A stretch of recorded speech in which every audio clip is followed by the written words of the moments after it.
we're going to roughly pleat the pallu. And by that, I mean, it's gonna be super wide pleats.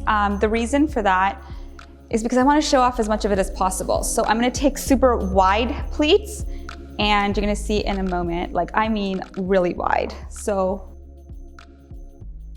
I think I'm gonna be able to get maybe 2 pleats. And the reason for this, you're gonna see, is I'm going to fan out the pallu over my skirt. And so I'm just doing this very rough pallu pleats to like let it guide it over my shoulder. I'm not even gonna use many pins. I'm just gonna literally have 1 pin for my shoulder.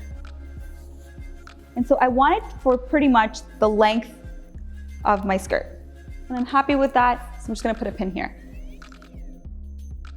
So you're gonna take the sari and put the safety pin where you pin the sari over your right shoulder.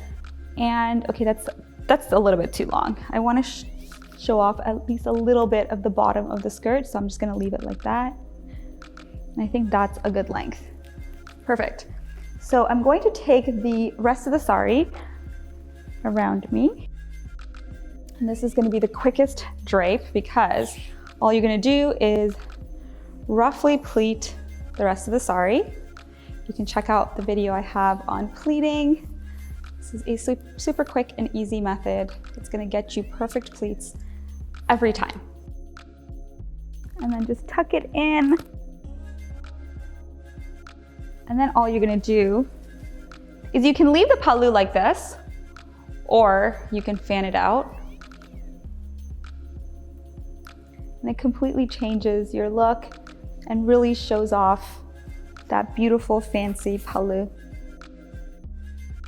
I would add a belt to kind of cinch the whole look together.